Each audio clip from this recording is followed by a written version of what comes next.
Good morning, everyone.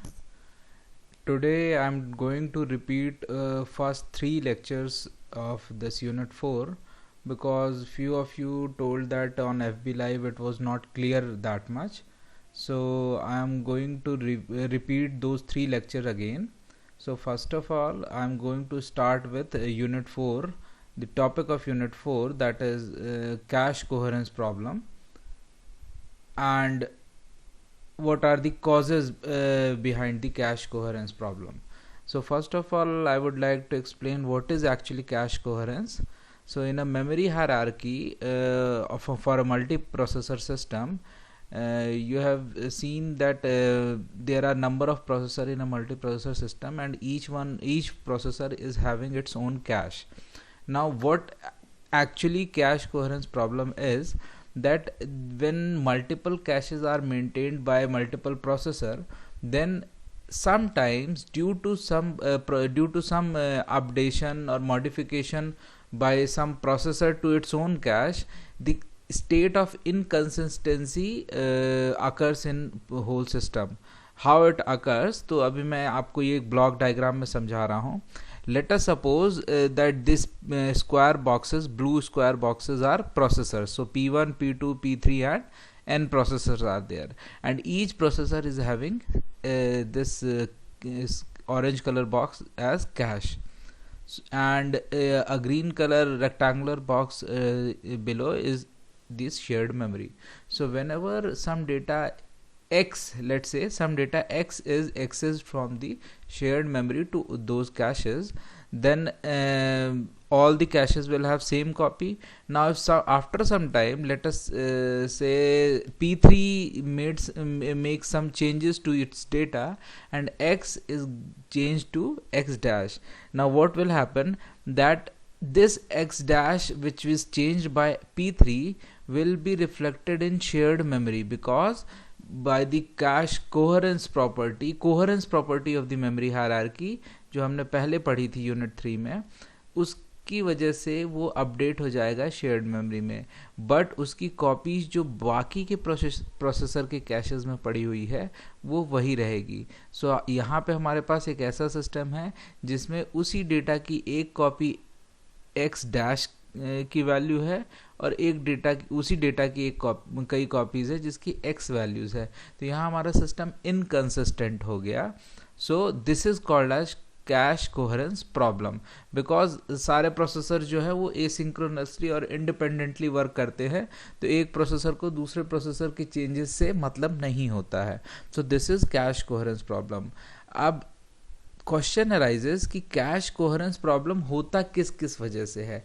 What are the sources of cache coherence problem. So in general there are three sources of cache coherence problem. First one is sharing of writable data, second one is process migration, and third one is input output activity. So one by one we'll discuss all these three sources. So first one is sharing of writable data. Consider a multi processor with two processor. यहाँ पे हमने समझाने के लिए आपको दो processors का एक मल्टी प्रोसेसर सिस्टम कंसिडर किया है जिसकी खुद की अपनी एक कैश होगी.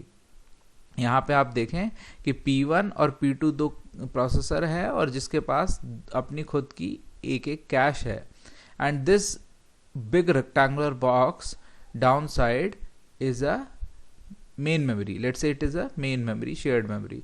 सो हम फर्स्ट ऑफ ऑल हम ये देखते हैं कि कोई एक डेटा है x जो मेन मेमोरी से शेयर्ड हुआ दोनों प्रोसेसर के पास, तो दोनों प्रोसेसर की कैश में वो कॉपी x है और मेमोरी में भी वो कॉपी x है.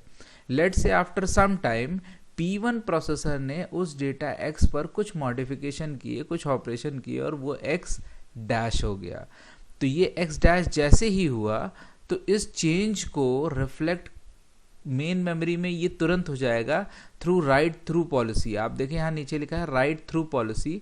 What is this right through policy. तो आपको याद होगा जब हम मेमोरी हायरार्की पढ़ रहे थे प्रीवियस यूनिट्स में, तो कोहेरेंस प्रॉपर्टी थी, इंक्लूजन, कोहेरेंस और लोकेलिटी प्रॉपर्टी थी. तो उसमें से एक कोहेरेंस प्रॉपर्टी थी, वो कहती थी कि अगर ऊपर वाले लेवल पे कोई डेटा चेंज होता है तो वो डेटा तुरंत either through right back right back policy और राइट थ्रू पॉलिसी वो तुरंत अपने नीचे वाले लेवल की मेमोरी में चेंज हो जाएगा, अपडेट हो जाएगा। तो उसी प्रॉपर्टी के थ्रू ये मेन मेमोरी में तो चेंज हो गया, लेकिन P2 वाले कैश में ये चेंज रिफ्लेक्ट नहीं हुआ। तो आफ्टर अपडेट ये एक इनकंसिस्टेंट स्टेट बन गई, बिकॉज यहाँ पे उसी सेम डेटा की दो वैल्यूज x डैश हैं और एक वैल्यू हमारे पास x है। So it is a inconsistent state. तो ये पहला सोर्स है शेयरिंग ऑफ राइटेबल डेटा, जिसकी वजह से हम देख रहे हैं कि हमारे पास कैश कोहेरेंस का प्रॉब्लम अराइज होता है। Second one is process migration. Now what is process migration? Process migration में भी आप देखें कि दो प्रोसेसर है हमारे पास, P1 और P2। दोनों प्रोसेसर के पास अपनी कैश है। लेट से P1 ने कोई एक डेटा X मेन मेमोरी से एक्सेस किया। आफ्टर सम टाइम वो जो वेरिएबल X है वो माइग्रेट हो गया फ्रॉम P1 टू P2। कुछ रिक्वायरमेंट थी, कुछ डिपेंडेंसी थी, इसकी वजह से तो P1 से P2 पे माइग्रेट हुआ, शिफ्ट हुआ। तो P1 के पास तो अपनी कॉपी X की रही, और P2 ने कुछ देर बाद उसमें कुछ चेंजेस किए और X को X डैश बना दिया। तो that X dash will immediately reflected in main memory, जो नीचे वाले लेवल की मेमोरी है, बिकॉज हमने अभी समझाया था आपको, कोहेरेंस प्रॉपर्टी बोलती है कि अगर ऊपर वाले लेवल की मेमोरी में चेंज हो रहा है तो हमें नीचे लेवल की मेमोरी में चेंज करना पड़ेगा through either right through policy और राइट बैक पॉलिसी। तो फिर यहाँ देखें कि इनकंसिस्टेंट स्टेट अराइज हो गई। क्यों? बिकॉज P1 के पास उसी डेटा की कॉपी X है और P2 और मेन मेमोरी में उसी डेटा की कॉपी X डैश है। So after updation it again leads to an inconsistent state which is called as cache coherence problem.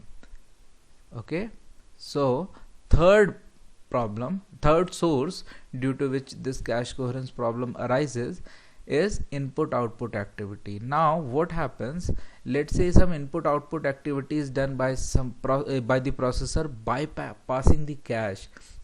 It will also leads to consistency. What happens, let's say there is a small multiprocessor system जिसमें P1 और P2 दो processor है, दोनों के पास अपनी एक cache है। Main memory से उन्होंने एक X डेटा को एक्सेस किया दोनों ने। Now suppose some input output device directly make changes to that X dash and it will reflect it back to main memory. Now what happens कि this data has been changed by some input output device to itself and to main memory, but it is not changed in processor. तो यहाँ पे अगर कोई input output device processor को bypass करके सीधे main memory में उस चीज़ को चेंज कर रहा है, तो ये भी एक प्रॉब्लम क्रिएट कर सकता है और आपका सिस्टम इनकंसिस्टेंट हो जाएगा, कैश कोहेरेंस प्रॉब्लम फिर अराइज होगी।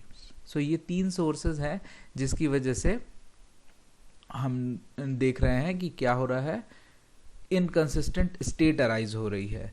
सो इस अभी तक टिल नाउ जितना हमने पढ़ा था up to unit 3, there was no solution to such problems. Now after this lecture, जो अगले लेक्चर में मैं बताऊंगा, it is actually solution to cache coherence problem. Two protocol approach है। पहले मैंने FB लाइव पे इसको एक्सप्लेन किया था, but few of you are saying that it was not clear, so I will again explain it through this method. It is quite clear and understandable also. So if you have any query regarding cache coherence problem and sources of cache coherence problem, please do write to me either in comments or directly to me through message on WhatsApp. Thank you so much.